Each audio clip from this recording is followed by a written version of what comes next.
listening to the Motherhood Experience, a podcast where you are part of the conversation with moms, for moms, and by moms. Let's jump into this episode with me, your host, Val Kleppen. Welcome back to the Motherhood Experience podcast. So glad to have you joining us today. What an episode that you are about to be introduced to. My friend Anna, her motherhood journey is full of heartbreak and encouragement and ups and downs, and this woman is incredible. I am so pleased and honored to introduce you to my friend Anna Marohl. All right, I am so thrilled to have my guest and friend Anna Marohl here with me today. Anna and I met again in the 35 under 35 women's leadership program.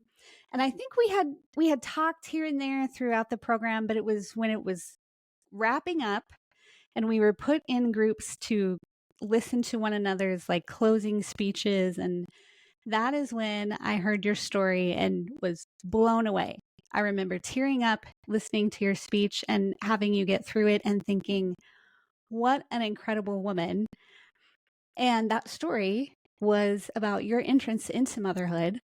And so I would like for you to kind of start us off with that story, if you would, Anna, and welcome to the podcast. Yeah, well, thank you for having me. I really appreciate it. So backing up just a tish, my husband and I met in like September of 2010. And fast forward a few months, and we had been discussing getting married, and lo and behold, we found out we were pregnant and expecting our first baby. And so, doing things a little bit backwards from what our families probably would have liked or how we were raised, I suppose. But both of us knew that we had a connection from the beginning. We knew we were, like it was a God plan for us to be together. Like our story is very intricately woven with lots of different nuances. So we found out we were pregnant and excited, decided to get married. We wanted to be married before he was born. So we were planning a May wedding and he was due in October. And so we kind of went about all the things like getting the room ready, painting, doing all that stuff and, planning for a wedding. It wasn't going to be anything big, just our family, together, just celebrating, what we had together and everybody coming together to celebrate the baby as well. So we found ourselves at the groom supper, just kind of celebrating with everybody and getting ready for the wedding day. And just, I don't know, like just in this really like happy space and went our separate ways that night. Like he went and stayed at his parents' house and I stayed at our house with my sister. And I woke up around midnight and I was like, something's wrong, just kind of felt off. And I called him and he came and got me and we went to the hospital because just wasn't sure what was going on. I had a lot of cramping and all the things. And I was about 17 weeks pregnant, and had gone to the doctor like a week before. So, I don't know. First pregnancy, I had no idea, right? Right. So we get to the emergency room and they said that they thought I was dehydrated just with everything going on. Planning, getting ready for the wedding, like just probably hadn't had enough fluids. So they gave me some fluids, sent me home, all was right in the world again. Right. And all I could think of is like, oh, I'm going to be so tired tomorrow. Yeah. And then the morning arrived and I had more cramping and went to the bathroom and just knew. Previously before meeting my husband, I had been a nurse. So I had a little bit of an experience, understanding what was happening. And I just lost it, started crying and said, we got to go back to the doctor. And so we drove. We didn't call an ambulance or anything, like, even though I was definitely starting to go into labor, and drove to Fargo. We live about 30 miles south of Fargo. and drove to Fargo, called the hospital on our way, told them we were coming. In my mind, I knew I was losing the baby, but at the same time, I'm like, maybe if we get to the hospital in time, maybe Right. if we get there, it'll be okay. And so we get to the hospital. I did a lot of swearing and yelling, and, and I was in the emergency room for a couple of hours before they said, your your cervix is gone. There isn't anything we can do to save the baby. But you're not delivering. You're not in active labor you're in labor, but not like nothing's happening right now. And I just remember thinking to myself, like, okay, I don't know any of this stuff. Like, I don't know what all of this means. Like, and just being like devastated, right? Mm-hmm. Like, knowing it's over and you're losing your baby, but then not knowing, like, not, nothing's happening, right? So Right. we were in the emergency room for a couple of hours before they moved us up to the OB floor. And in the meantime, it was the Fargo Marathon race. And our pastor does the invocation at the beginning of the race. And so my husband had called him, and he rode his bike because he didn't drive down there because it was so, it's crazy during Fargo Yeah. Marathon time. So he rode his bike after he gave like the invocation at the beginning, and he rode his bike to the hospital and met my husband in the emergency room and kind of talked to him. So it's our wedding day, and our pastor asked him, do you want to still get married? And he said, I don't think we can, and this is at like 7:30 in the morning. And I probably was in that same space. Like, that was not even a thought in my mind, I guess, at the moment. I was just really mad. Mm-hmm. And we were moved up to the OB floor, and there was lots of stuff that kind of went on throughout the day. Ultrasounds. We didn't know that we were having a boy until that day. So they did an ultrasound that day, and the ultrasound tech said, his heart rate is 155. And she Mm-hmm. goes, oh, I suppose you didn't know that you were having a boy. And I said, no, not until right now. And then, and by all accounts, he was fine. They just said he doesn't seem to be in any distress. So, like, we're just kind of we're in this waiting space. And all of our family was obviously already in the area because we were going to have a wedding, and they did an amazing job. They all came to the hospital. We spent the day together in our room, and they had made phone calls to everybody to make sure that everyone knew there wasn't going to be a wedding that night. Mm-hmm. But in a moment of like sitting there with everyone, and I think they had all kind of cleared out for a little while and given Adam and I some space. And it was like mid-afternoon, and I just looked at him and I said, I know this seems weird and like maybe even feels a little like people are going to think, what the heck? But I don't know anybody that I'd rather spend the rest of my life with. And when you go through something like that, like, and to see how he was with me and like with our family, and just kind of taking care of things, like, it was just a really profound moment of assuredness that this was the man I was supposed to spend the rest of my life with. Sorry. I don't I don't relive that moment super often, but Mm-hmm. um so we did decide, we called our pastor in and talked to him about it, and he was all for it. And everyone came, and we were married in our hospital room and delivered Max about an hour later, um, and held him and said our goodbyes and all the things. And it was one of the most traumatic days of my life. And but also one of the moments that definitely changed my faith life. I had started coming back to my faith and was pretty strong in my faith at the time, but of course I wavered that day, and I was like, am I Right. being punished for decisions I made when I was younger? Am I being punished because I wasn't married? Is it, like, what is this? What is this? And my pastor I remember him hugging me and saying, I know you're mad, and God knows you're mad, but just don't stop talking to him. It's okay for you to yell and shout and be mad at him, but don't stop talking to him. And I think that Mm-hmm. was like this permission. I didn't, up until that point, I didn't think it was okay to be mad at God, right? Like, you know, raised to think like, these things, there's reasons why, and I have a different perspective now. Um, but definitely that was a turning point for me. And I think a moment that allowed us to heal, um, through, like, we had a definite grieving process and still have moments even, 12 years later. Yeah.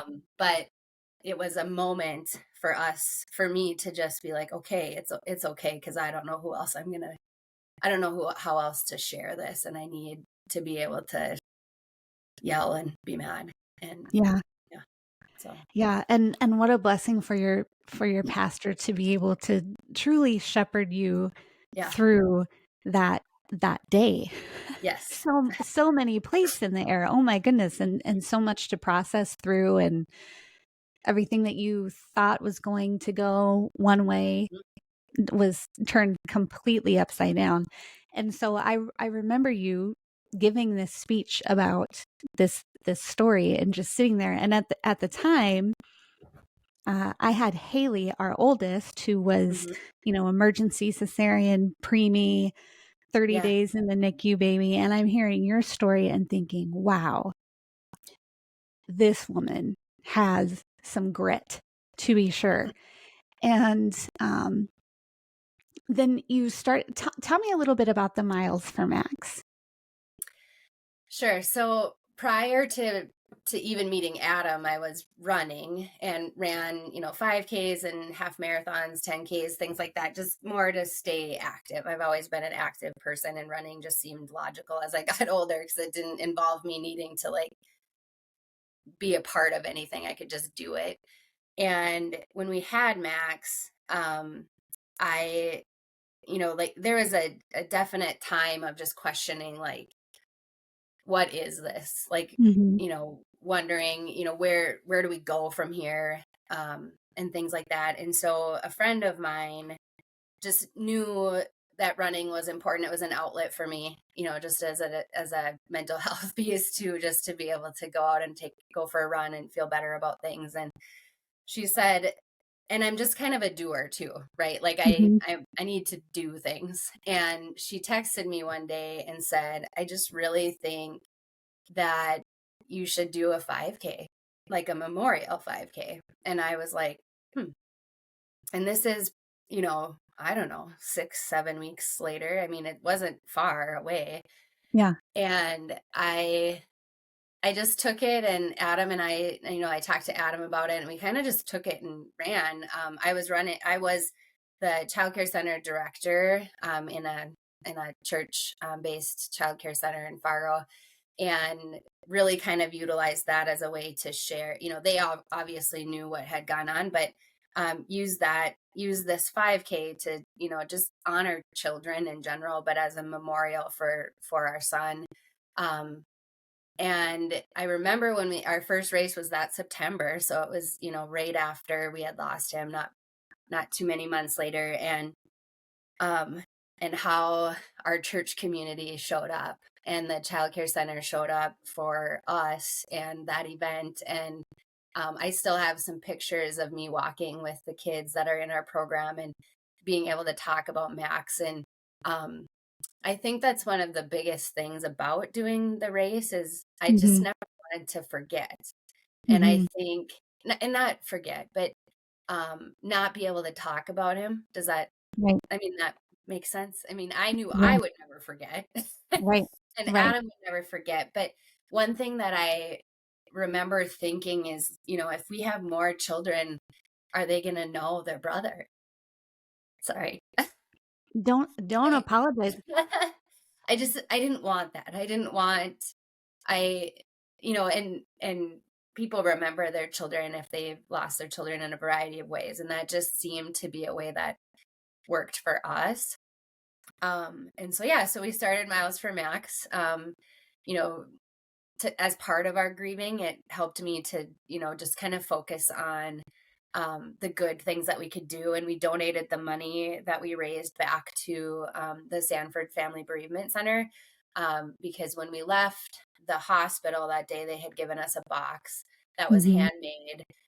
The nurses dedicated day a year. I haven't gone for a while, but they used to invite us to come in on the day that they make these boxes, and um, they make these boxes, and everything, all of the materials in there is handmade by these nurses, and then they have grief materials in there, and educational materials and things.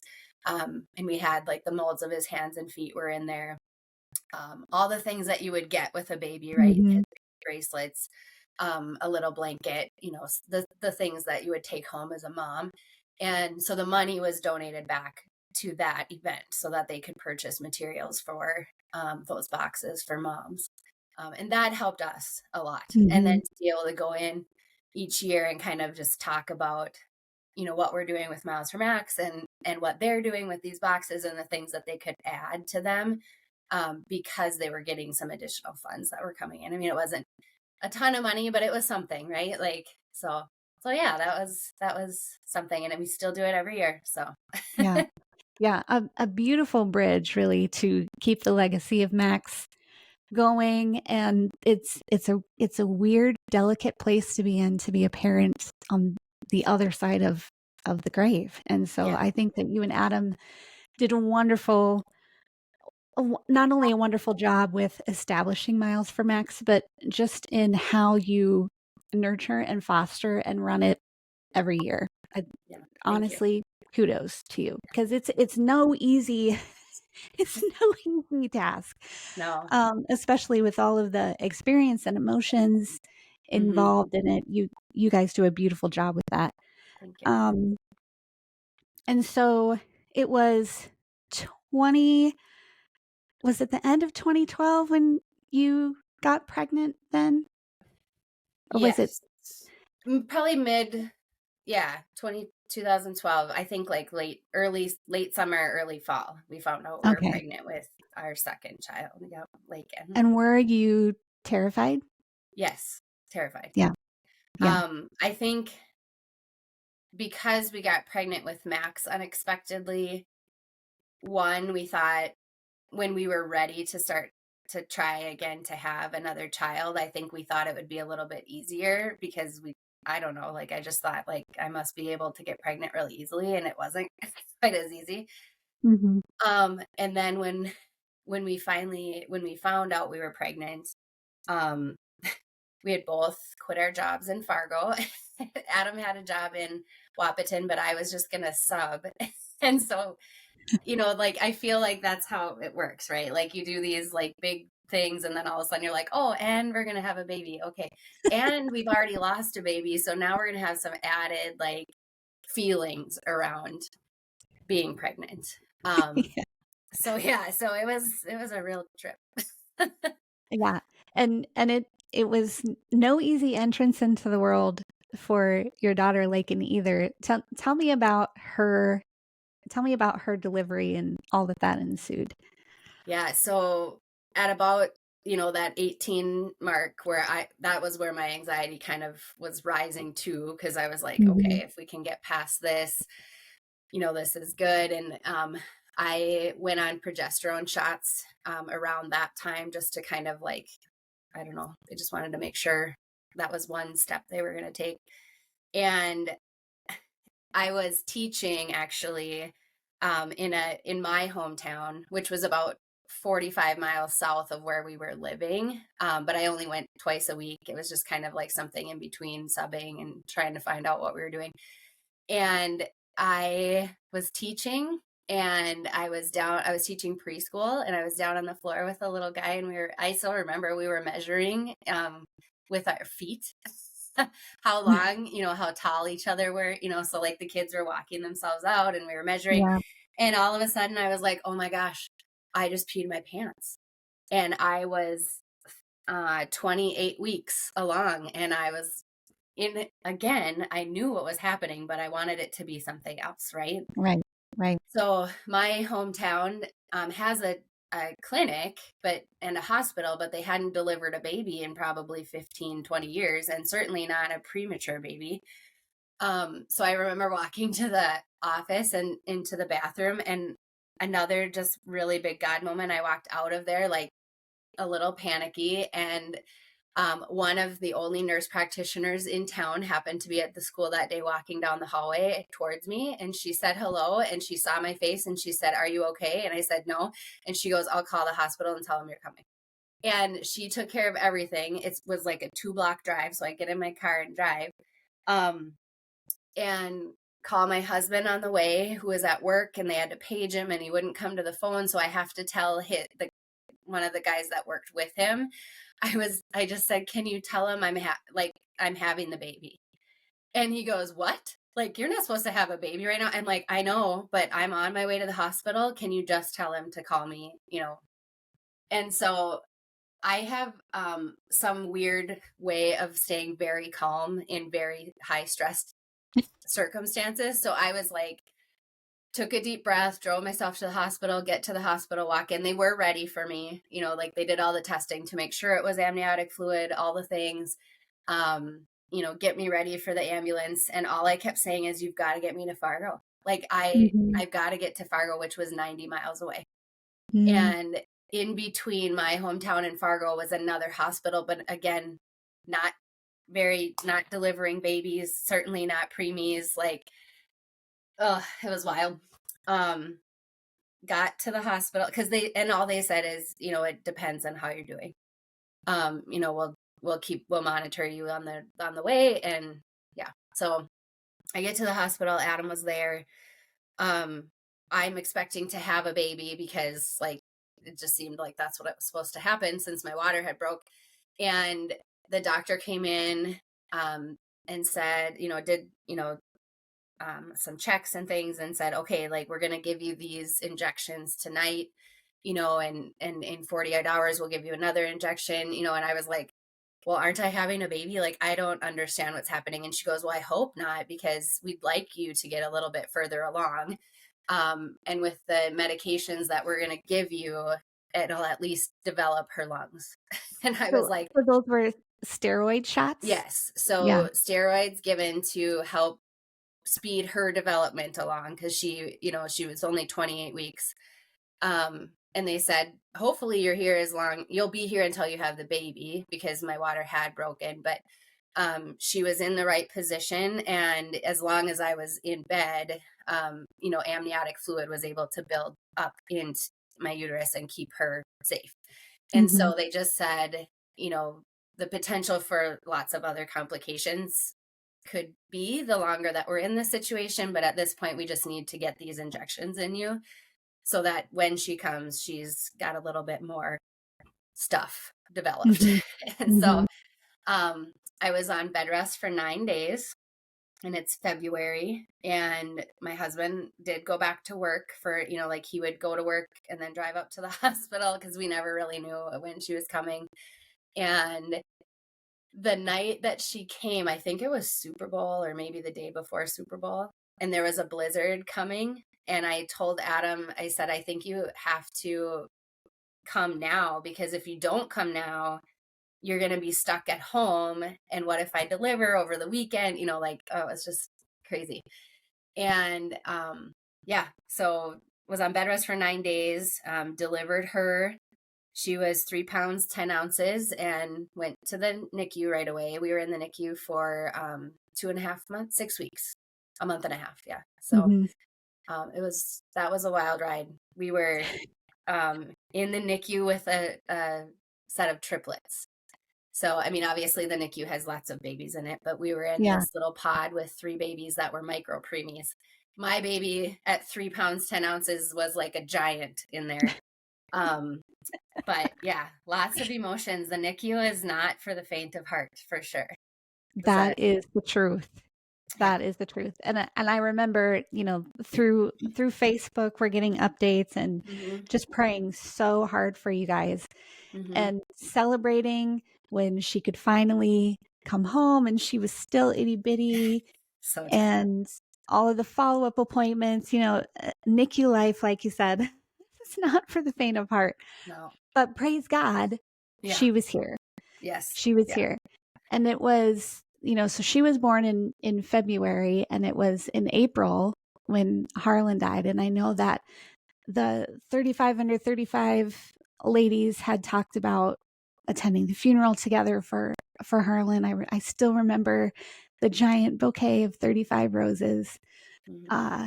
And you had asked me, like, I don't know what to do because I have this tiny little baby and like no babysitter for this.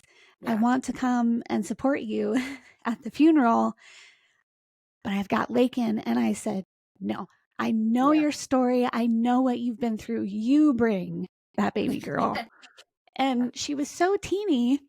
And I still remember, you know, there are bits and pieces about Harlan's funeral that I remember, not the whole thing.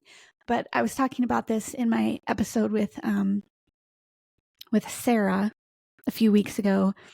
And I remember Sarah, who lost her husband, Jack. She came through the line, and I was just like so touched. But when you came through the line, Anna, I don't really remember seeing you, but I just remember going straight for Lakin. Yeah. Yeah. Like, yeah. And I know that there were people that like, why Yeah. would that woman bring a newborn Yeah. to Harlan's funeral? But it was a totally different scenario than it looked like Yes. on the outside Yeah. because you were already a bereaved mother having to say goodbye to Max. It was such a struggle to even get Lakin into the world and out of the hospital. And it was such a blessing to have you both there that day. So thank you for being brave and bringing her. You're welcome. And thank you, even in the midst of your extreme grief, being able to answer my question, like if it was okay. I just felt like you said, I mean, I really wanted to be there to support you, and knowing that my grief with Max, I didn't have a lot of those opportunities of funerals and things. Just, I wish I would have done things differently. And I just admired everything that you guys were doing through that extreme grief, and knowing how hard it would be to then see a newborn. And so I Yeah. also wanted to be respectful of that. Yeah.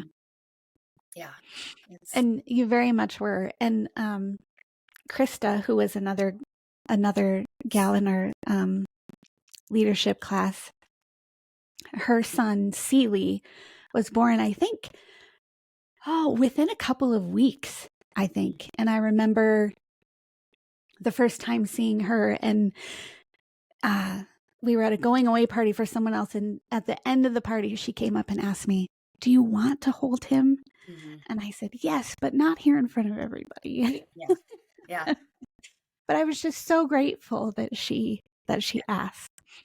You guys, you're all the best. Anyway, so now that I'm soaking my microphone over here,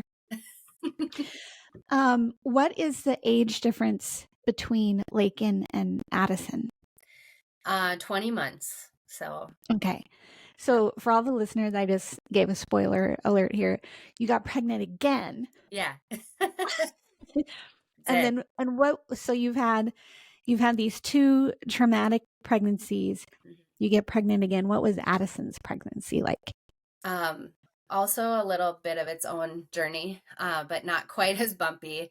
Um, with Addison's, I felt stronger to advocate for myself and my child. With Lakin, Mm, I asked for a high risk OB, or to be seen by somebody, and um, they said I didn't qualify, basically. Having lost isn't that a trip? only one Yeah. baby, and I was like, okay. And so I had the same OB, and I didn't really have any. She was fine, but when we lost Max, there wasn't a lot of compassion around that. It was a lot of just like, okay, well, here's your, 6-week checkup. And, it was tough. Yeah. And so with Lakin, it was tough again. But I was much stronger with Addison. And I just said, I want a different OB. I need somebody else. And at this point, then apparently I qualified for high risk. I also had done a little bit of homework, and although today I'm drawing a blank on what her name was, but I did ask around for some referrals, and from other moms who had had premature babies or experiences like mine. on, who would be somebody I should request. Um, Mm. and I'm very, very grateful I did. I remember my first ultrasound with Addison. She was very quiet, and I just started crying because I thought for sure something was wrong, right? Like she wasn't talking and, all the things. Yeah. And so she noticed all of a sudden, she's like, oh my gosh, I'm so sorry. Like she apologized and she said, and then she asked me some questions and just said, um, has anyone asked you about the shape of your uterus? And I was like, no, that has not been a conversation that has been had. And so with Addison's pregnancy, it was discovered that I have a bicornate uterus, which is a heart-shaped uterus. And it essentially means that the egg will attach to the larger side. So it's a heart shape, but it's like one larger side. Hmm. And so the egg will attach to the larger side, but then at, obviously the capacity of that side, then the body thinks the baby is to term and you will deliver. And so she Mm. said, you will have a premature baby, but we know now what's going on. And so we can monitor you in a different way. And I was like, I wanted to just hug her and, because I think I had asked so many times, like, why? And Right. that's my personality. I just needed somebody to tell me that there was a reason. And, like, I don't know. And I had settled on being okay with not knowing, right? Like, we can't Mm. know everything. And here this doctor is telling me, kind of what's going on. And so I had weekly appointments with her starting at 10 weeks. And we monitored the pregnancy. So I drove to Fargo weekly. I had progesterone shots plus another treatment, neither of which were covered by insurance because they were too experimental. So it was a interesting financial situation we were in as well. Um, but obviously, to get your babies here, like you do the things, right? Yes. So at 28 weeks, I started spotting and called my doctor, and she asked me to come in, and I was dilated to 4. And Adam was like, why are you even calling? We're just going. I mean, that's how he is at this point. He's like, we're not messing around with this. We're going to the hospital. I'm not, like, we're not doing, we've already done this twice. Like, we're not going to be in an Yeah. emergency style situation. So I was dilated to 4 and put on bed rest at 28 weeks. They did send me home for 3 of those weeks, and had a toddler at home who it was tough because she was at the time only like 18 months, 17, 18 months. And, so the understanding of why I couldn't pick her up or why I couldn't run around with her or why I couldn't, do some of these other things, that was tough. And Hmm. so on bed rest, and then eventually, just started spotting and cramping some more. They had me come back in and I was dilated more. And so then they kept me in the hospital for 3 weeks. It was long, 3 weeks away from Adam and Lincoln. But Oh we man. made it to 35 weeks and I Yeah. had a delivery at 35 weeks. I do remember, so she was 5.5 pounds. So 5 pounds, 5 ounces, or not 5.5 pounds, 5 pounds, 5 ounces. And they sent us home 2 days later. And I said to Adam, I'm like, I can't believe they do this. Like, I can't believe they just send people home. Because we were, with Lincoln, we had like extensive nursing care. I had Right. like a lactation nurse at my beck and call because she was working with these triplets mom, and the triplets mom was amazing. We are still friends to this day. Like we see each other every Miles for Max. Like we know each other's kids and all the things. And I remember texting her and going like, I can't believe they're sending us home. Like I'm supposed to go home with this baby, and she like literally just came out. Like that's crazy. So yeah, so it was another, definitely not like a regular, I don't know, normal. There is no normal, I don't think. I'm convinced Yeah. it's not like, but there's a little more textbook than mine are. Um and so yeah, Addison she's 9 now though and fiery. Yeah. Yeah. So, with your girls being, so was Lakin 10. 10. Okay, so she turned 10 in February. Right, same year as Yeah. Harley. Right. Okay. Yep. So what are they like in school and activities, and Sure. are they totally opposite from one another? What is that dynamic? Yes, and they have a lot of similarities. So, Lakin being born, and being 3 pounds 10 ounces, like she is, tallest in her class, like just very athletic, is enjoying learning sports, being involved. She, like just lots of really cool things Yeah. that we're experiencing with 10-year-old. You had mentioned ages and stages. I like to say we're in like this car stage. Like we spend a lot of time in the car. Um, but I wouldn't trade it for anything. Like if they want to be involved in something, like I'm just super excited to be able to get them involved in those things. So she though is very she's a lot like her dad, very particular about things, very cares a lot about making sure things are done correctly, knowing what that looks like. She wants to know the expectations before she really gets involved in something. So yeah, great student, playing piano, doing saxophone, like I mentioned, she was practicing Yeah, yeah. today. And then yeah, fifth grade. So she was in her first, school sanctioned sports events this year. So that was fun to watch her too. And Addison also loves all things sports. If she could play basketball 24 hours a day, she would. She cannot wait to grow up. She's in third grade, but she is like fifth grade is too far away for her to have to wait to play school basketball. So she is always asking me for, like, when are you going to sign me up for a tournament? When are we going to do this?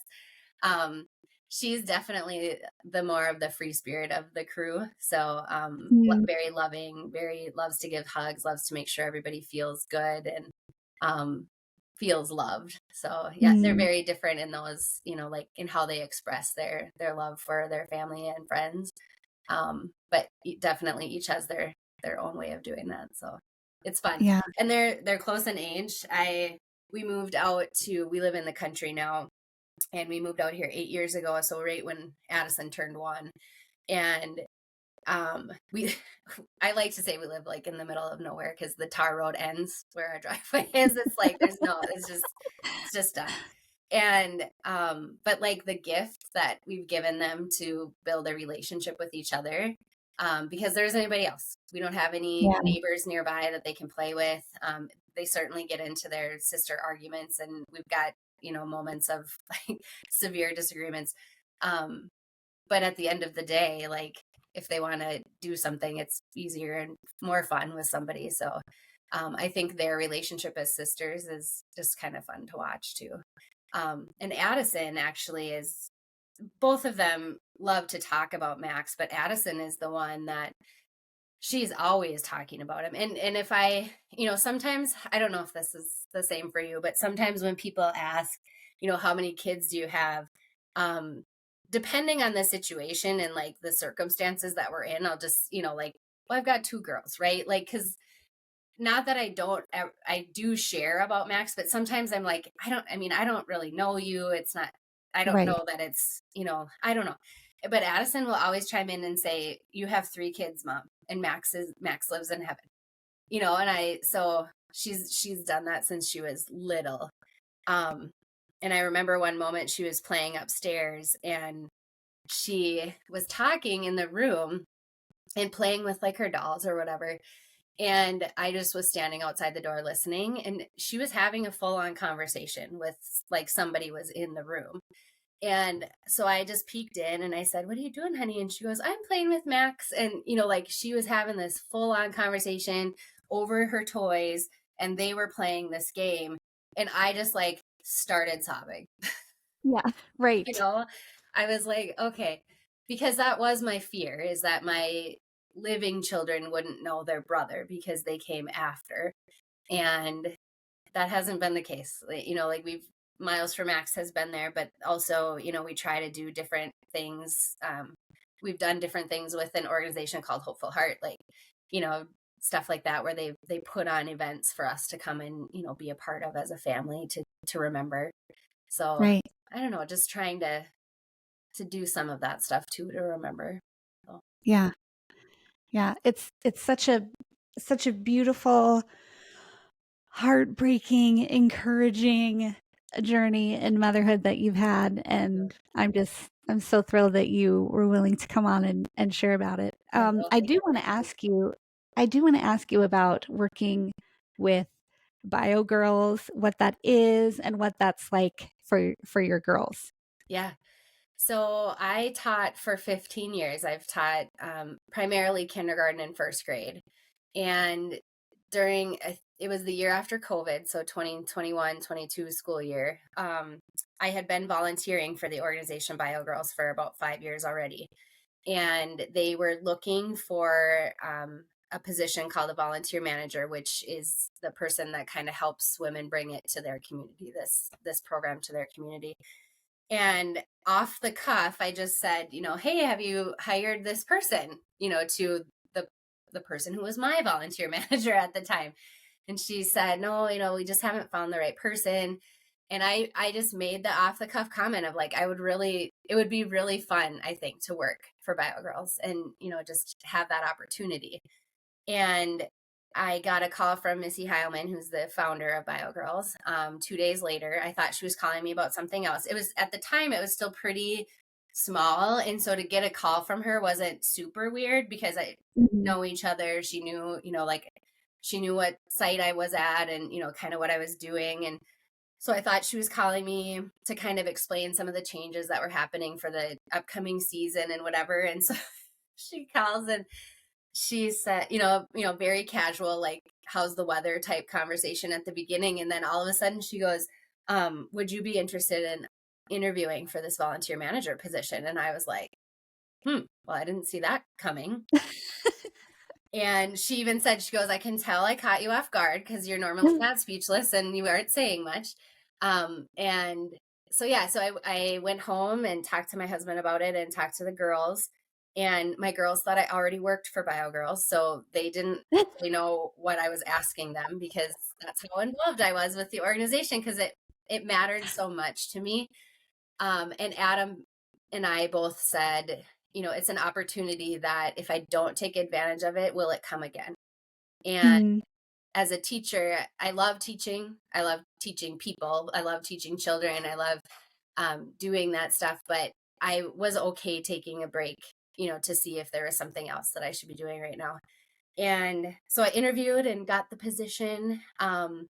I have been there now of 2.5 years as a volunteer manager, and just I don't know, it's been a huge blessing for our family. Lots of different flexibility that I didn't have as a teacher. A lot less stress for the most part, and so I feel more present with the girls, and I feel like I am able to be more involved in what they're doing and not so preoccupied with what I needed to be doing for my classroom and things like that. Um, so yeah, and the reason I got involved in it is knowing I had two little girls coming up in this world, right? Like yeah. the world is very different from when I grew up and you grew up. And I still wish I would have had something like Bio Girls where women were coming in and mentoring these young girls and giving them an opportunity to know that it's okay to be uniquely different. Like we should be celebrating that. We should be confident in our differences and know that it's okay if someone is better than us at something, we're good at other things, right? Like, and that's tough. And there's all the complexities of social media and all the things of society today that that we didn't have challenges with and girls are facing now. And yeah, it's just been a really cool opportunity. And I felt like it also gave me an opportunity to get to know my kids as friends and be a part of Sure. their life in a don't tell them this, but like in a way that they don't realize I'm involved in knowing their lives, right? Like so I have this unique opportunity to know their friends and the girls that they see at school every day. And before at Bio Girls, I was asking them, like, who did you play with today? So I knew names, but this gives me a chance to know these girls. And and then also, like a side note, collectively, I was able to meet 10 other really amazing women in a community that I'm not from, and Yeah. build friendships that I didn't have initially. And, just be able to walk alongside some women during times of their life too, like, and be mentored by them. Like, it's just like Yeah. this really cool opportunity. So Yeah. Well, Anna, I have thoroughly enjoyed our conversation, and I know that this episode is for sure going to encourage the moms who listen in. So thank you again for being yeah. vulnerable and sharing your story. I really appreciate it. Yeah. Well, thank you for having me. It was great to visit with you. Thank you for joining us for today's episode of the Motherhood Experience podcast. To join our exclusive TME community, head on over to themotherhoodexperience.com/learn more. Be sure to follow the Motherhood Experience on Facebook and Instagram, and please leave us a 5-star review wherever you listen to podcasts.